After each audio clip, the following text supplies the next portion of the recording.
Could China's social credit system see a global rollout in the form of digital IDs? Why is the World Health Organization pushing for a pathogen access and benefit sharing system? And what could that mean for lab leaks and bioweapons on a global scale? Joining us now to unpack all of this is Reggie Littlejohn. She's the founder of Anti-Globalist International and co-founder of the Sovereignty Coalition. Reggie Littlejohn, thank you so much for joining us. Great to have you back on the show. Thank you so much for having me. It's a pleasure to be back. Now, there's been a growing trend, if you will, of different governments either talking or wanting to implement digital IDs. We saw inklings of this during the pandemic, but the UK was really taking off the headlines recently with the Cut the Faff campaign to have just nationwide digital IDs. Talk to us about the global spread of this, if you will, because there's a lot of attention on China and the social credit system where supporters are like, oh, this makes life so easy, so convenient.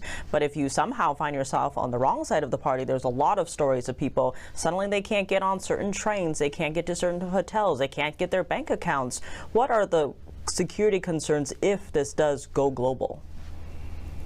Well, Tiffany, as you know, my original mission had to do with stopping forced abortion in China, and I've been looking at this Chinese human rights violations for decades. And so when COVID hit, what I saw was a Chinese-style social credit system possibly being implemented worldwide through the World Health Organization. Because what they wanted, they were terrifying everybody concerning COVID and wanting to do what they call a vaccine passport, which was like the original name for what has now become just a health ID or even just a digital ID. And in 2023, they partnered with the EU to roll out international interoperable digital IDs. And these IDs, I think you can see really what the vision behind them is from the World Economic Forum. They ran an article, and it was 2021, right in the beginning of COVID, about what digital IDs should do. So according to the World Economic Forum, you will need them to open a bank account, to access healthcare, to travel, to participate in social media, to even own a communications device like a laptop or a cell phone. And in China, what that means is you follow all the rules. You never criticize the government online. You never jaywalk, et cetera, et cetera. If you do all of that, then you can lead what looks like a normal life. But if you, God forbid, criticize the government, then the punishments come in. So for example, you can lose your job. Your kid might not be able to go to the best school. You won't be able to borrow money to buy a home or start a business. And if you keep it up, you can be severed from your credit cards and your bank accounts, like what happened to the Canadian truckers. Okay, so people think that this can't happen in the West. It already did. And then finally in China, if you keep it up, you will just be disappeared. And we have the infrastructure to do that in the West, and they are very heavily rolling out these digital IDs, and in the wrong hands, they can be used as tools of mass surveillance and totalitarian control, similar to the China social credit system. I want to dig into that last part because supporters, of course, say this protects security and your own identity.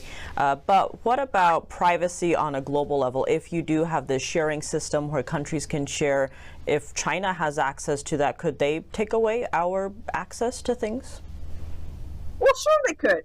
I mean, so the whole idea of digital privacy is just ridiculous because things get hacked all the time, and people's data gets out into the dark web or whatever all the time. And to the extent that these digital IDs are international and interoperable, that means that they are going to have to be accessible by China, meaning the Chinese Communist Party. Definitely a lot of concerns there. You mentioned kind of the impetus for a lot of these ideas came from the pandemic. We saw parts of different areas doing this, if you will. I want to go to the WHO because actually in less than a month, coming right up in the middle of May, the WHO's Pathogen Access and Benefit Sharing, or PABS system, is scheduled to be voted upon. That's at the World Health Assembly in Geneva. First, what would this PABS system do? What is it trying to do? This is part of the insane aftermath of the way that the World Health Organization handled the pandemic. I mean, they basically used the China model of, mask mandates, vaccine mandates, lockdowns, etc. And that was copied by the World Health Organization. The suggestions, and people copied it all over the world. And so then, having completely muffed their response to COVID, the World Health Organization says, well, if we had more power, we would have been able to do a better job. So instead of apologizing, they're just trying to amass power to themselves. And one of the ways they're doing that is through the Pathogen Access and Benefit Sharing system. So what this is that it encourages countries to go out into their swamp, to go out into their jungle, to go out into their sewer system, wherever they can find a pathogen with pandemic potential. In other words, a pathogen like COVID that can hurt people or kill people, okay? And don't eradicate it, don't quarantine it, no, send it to the, and they will then not quarantine it, not eradicate it, they will send it to labs all over the world, ostensibly to create vaccines and other therapeutics. But what this does is it greatly increases the chances for lab leaks and possibly even bioterrorist attacks. And to the extent that COVID-19 was a lab leak from the Wuhan lab, they are exponentially increasing risks like that, again, and they don't have prohibition on dangerous gain-of-function research. So we're heading, I believe that if this passes, we are going to be heading into a situation of chronic lab leaks, which will then greatly enrich Big Pharma, okay? And Big Pharma, of course, are major contributors to the World Health Organization. They will also give those governments so inclined the pretext to, again, adopt the China model and impose mask mandates, vaccine mandates, and lockdowns. I want to dig into that because during the pandemic, of course, the WHO had a lot of recommendations or guidelines, but those were technically recommendations. They couldn't dictate what other countries would do. But it sounds like with a lot of this, our own sovereignty would be going out the window. It sounds honestly quite horrifying here. Given, this very bleak future, if you will, what can people and countries do to stand up against this? Well, okay, so in terms of what the WHO says is we only make recommendations. Okay, that's true. Okay?